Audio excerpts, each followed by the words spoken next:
What's going on, guys? This is Pseychie, and welcome to the first of the Queen of the Sea DLC weapon showcases.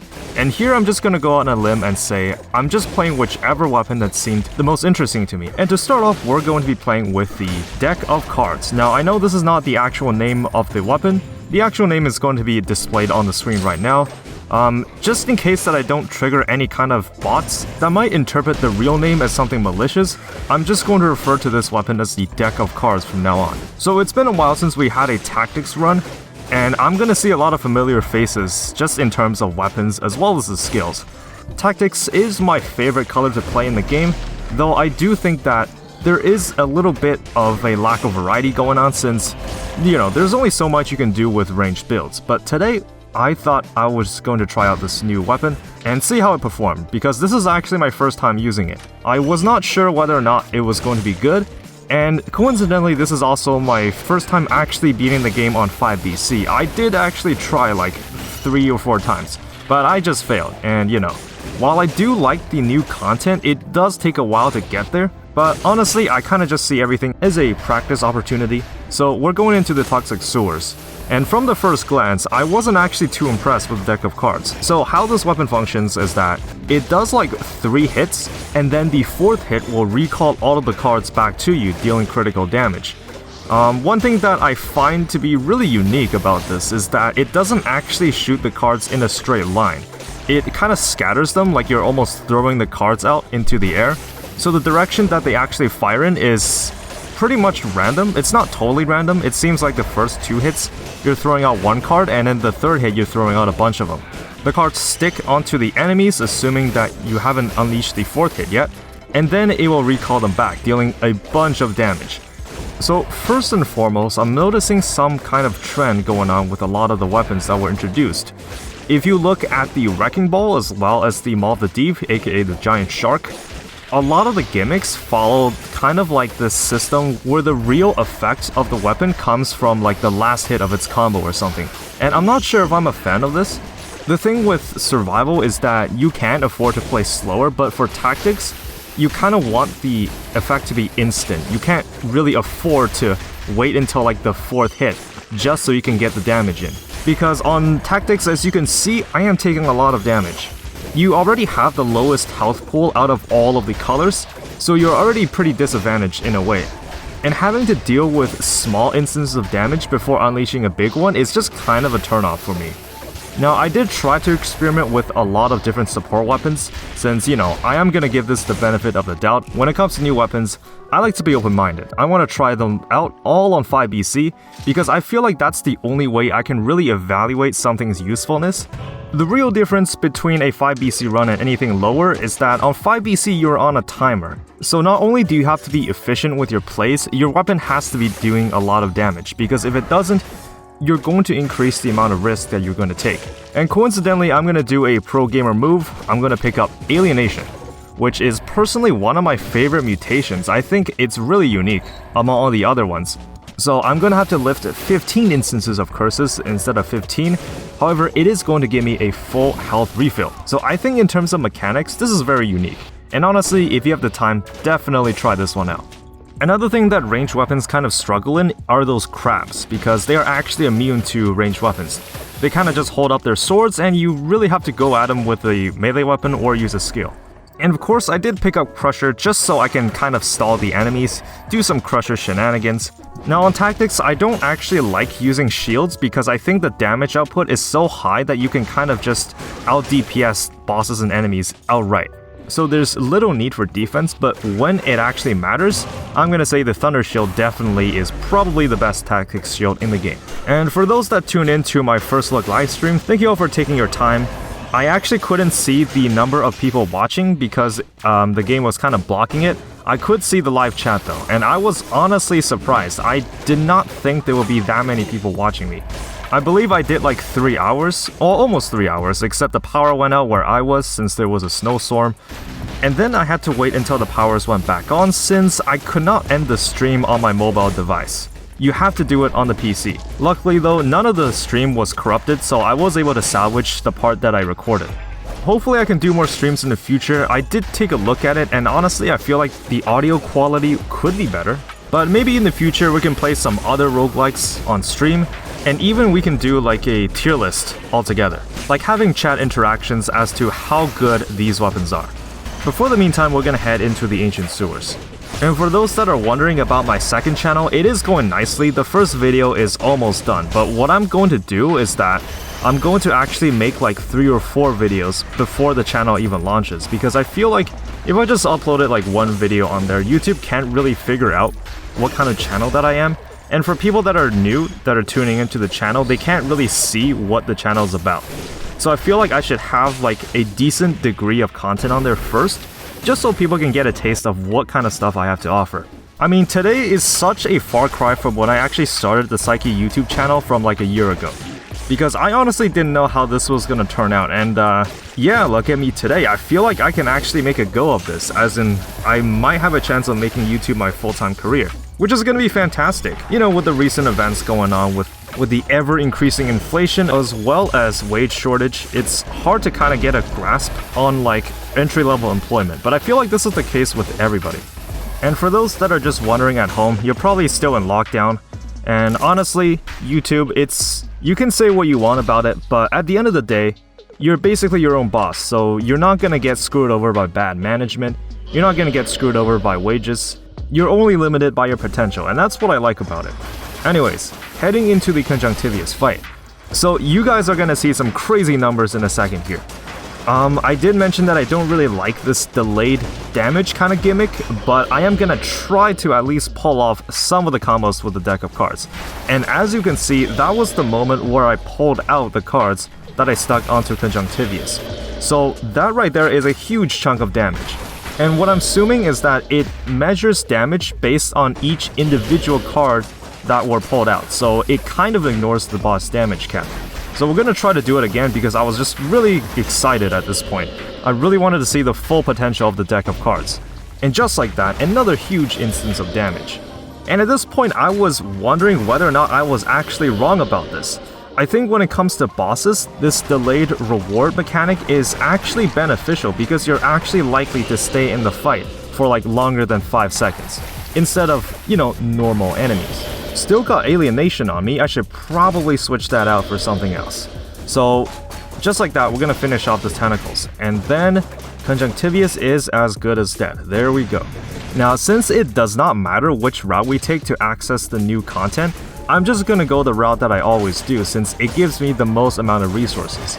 Graveyard is my go-to biome at this stage of the game, and yeah, I'm really excited to see what other weapons are there. I actually do believe I still have 1 or 2 weapons that are still locked. I'm not sure where to get them since whenever I interact with the mirror, it just shows the queen instead, which, you know, makes sense that she will probably have more outfits to unlock, but I don't know where all the weapons are. But so far, I am impressed with what I saw. I feel like Maw of the Deep is a unique gimmick. I do actually plan on doing a video on that. But again, a major problem with a lot of the survival weapons is that they're just too slow. I don't have a problem if the payoff is actually worth it, but if the damage is also lacking, in addition of having slow attacks, then it's just not worth it. I mean, I'm sure everyone's gone to the queen at some point. You saw how fast her attacks are, and if your weapon cannot keep up, then how are you going to land in a single hit? And that being said, I do think that the new content is not suited for every single type of build. I do feel like some builds have a significant edge over like the Lighthouse fight as well as the Queen fight over some other builds. But for now, my journey is still long. Let's just focus on the present and take it one step at a time before we actually get to the shipwreck. So one thing that I was really frustrated with is that I tried to lock out as few items as possible in custom mode, so I actually did not lock out the majority of support weapons such as throwing knife or firebrand, that kind of stuff. And this includes the alchemic carbine, of course. But I was really frustrated because I could not find a new deck of cards up till this point, so the version I'm using right now is still the one I found in the beginning of the game. This is something I always had a grudge with, is that I really want to showcase the weapons that I want, and since this is a showcase video, I kind of want to use the item that I'm going to showcase for like at least 90% of the run. Otherwise, it's just not very interesting. So I'm gonna make a small mistake here. I realized that I actually ended up getting rid of every single enemy in the biome, so I'm just gonna go to the Cavern to finish out the curse. I do see one enemy on top here, but I'm just gonna fast forward this since it's not really interesting, so we're just gonna move on to the cavern. Now the cavern by itself is a pretty dangerous biome. I would actually think twice if I saw a cursed chest here. It has happened a couple times, but it's just really risky, especially with all the ground shakers and everything. With everything doing so much damage, it's just hard to kind of lift curses. And even here, you'll see me just relying on the alchemic carbine since it's a really fantastic tactics item. And just for experimentation, just because why not, I decided to take up networking. I do plan on doing a video about this mutation. It's very unique, but I have yet to find the build that's the best suited for this. And since I thought you're going to be scattering a lot of cards anyways, it's possible that you scatter it on multiple enemies, taking advantage of networking. Still got the curse on me, I'm just being overly cautious here.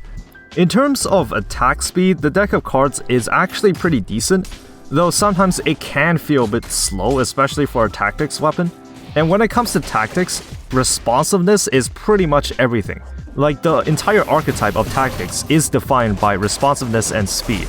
You're supposed to be this really agile user of ranged weapons, and if you're stuck in like an animation loop for like a second, then it doesn't really feel like tactics to me.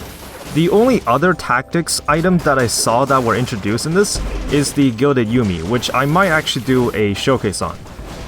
What I don't like about it is, again, it just feels too slow, and I don't think slowness should be like a possible archetype of tactics. It just doesn't fit its playstyle.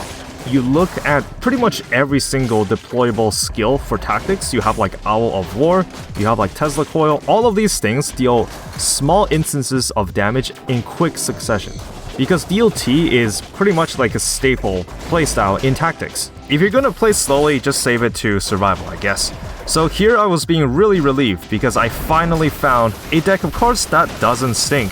It's actually the 10th tier. I do actually plan to get a 12th version in the shop, and for some reason I did not find a weapon shop in the graveyard, because for some reason the game does not like me. Like, I swear sometimes weapon shops just don't spawn for me at all in some biomes. I'm not sure if this is a bug, or I'm just really unlucky, but on average I just feel like shops that sell skills are slightly more common than weapon shops.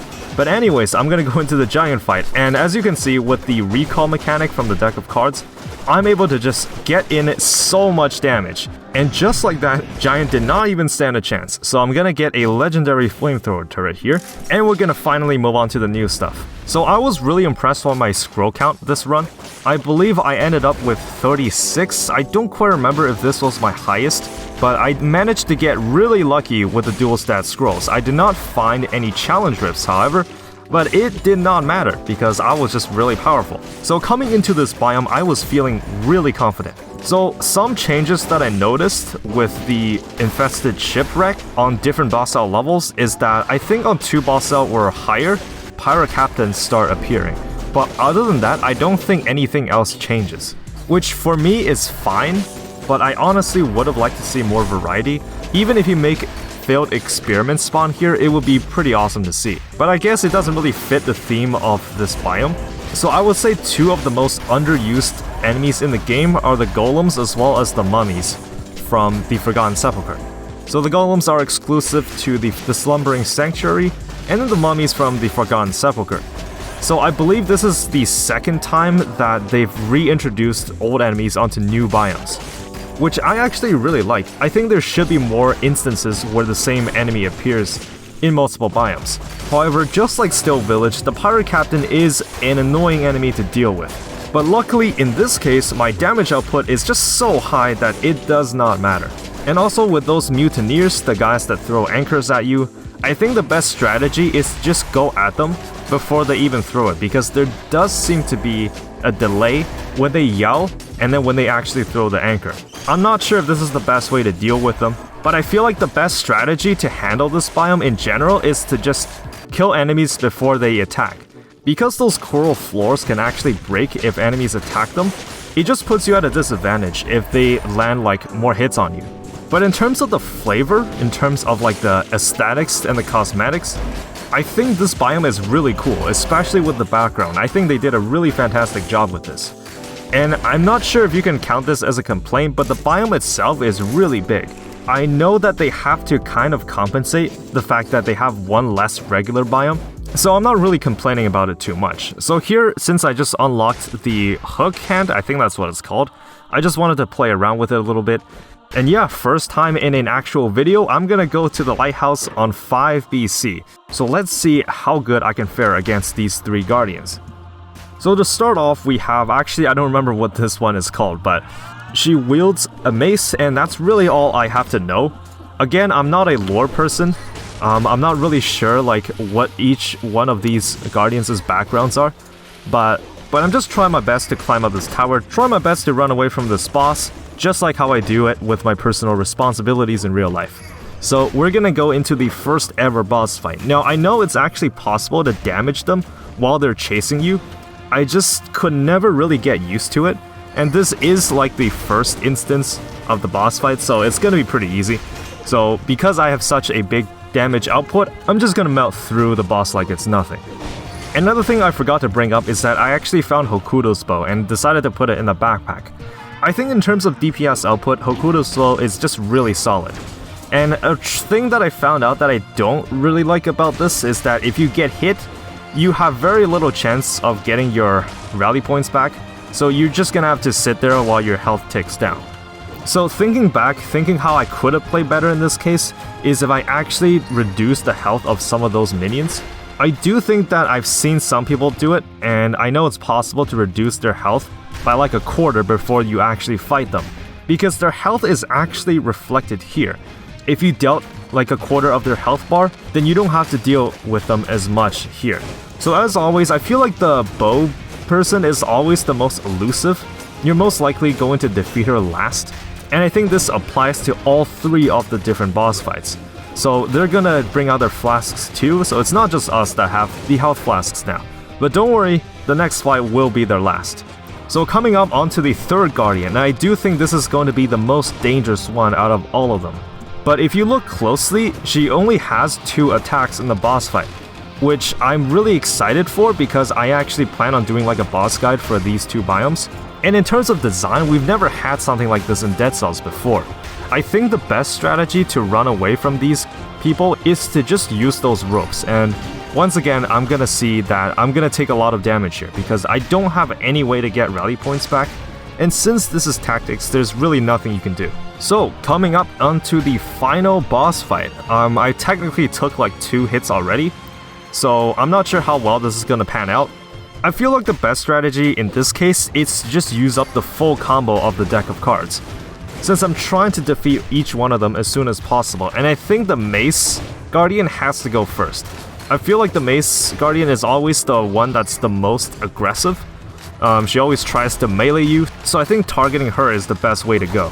However, I do know that in order to get all 3 of their weapons, you have to kill the one wielding the weapon that you want last. So if you want the Wrecking Ball, you're gonna have to kill the Mace Guardian last, which can be a little annoying.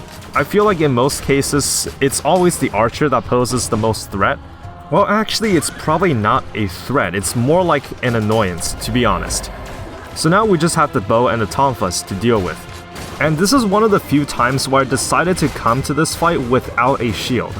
I think with a shield it is easier because you can actually parry the tonfas where like it goes across the screen, but I feel like the game will never make it so that it's unfair enough that you will have to fight like all 3 at the exact same time. You know, I think one of them will always be taking a break so that you don't feel overwhelmed.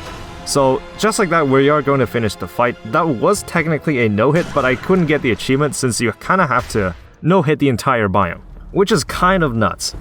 So first time in a showcase run, we're gonna fight the queen. I'm just gonna put down my turrets because I do think that since we are going to be using up this arena anyways, we might as well get like a free cooldown from it instead. So we're gonna go and have this little conversation with the queen. Unfortunately, she doesn't seem to have unique dialogue on 5BC as well as if I'm wearing the queen outfit. Though I am gonna have to do some testing off camera just to be sure. And this fight is no joke. The queen has the most amount of moves out of any boss I've seen in the game so far. And I really think they did something unique with this one. So she's gonna do like this slicing attack kind of thing. But this is where I started to feel that ranged weapons have a significant edge in this fight than melee builds, because some of her attacks are just so fast that if you're close by, you are gonna get hit. And with this attack right here, if you have a ranged weapon, you can kind of just fire at her still. And since she still takes damage during that phase, you are at an advantage. At least that's what I believe. So she's gonna do this one attack where she kind of fills the screen with like the swords, but honestly, you just have to find the right timing and dodge it. Anyways, the queen is down, and that eventually ended up being my first no-hit fight. Again, it took quite a while to get to this point because I died like 3 times before this run even happened. And for those that haven't seen the ending yet, this is what it looks like. Unfortunately, again, there is no new content for 5BC. The ending is exactly the same, regardless of how you ended this fight. So some people said it's a little bit disappointing, and I would kind of agree, but I think this is like a plausible ending, at least. But thank you all for tuning in for this first ever showcase of the new DLC, and I will see you all next time for the next showcase.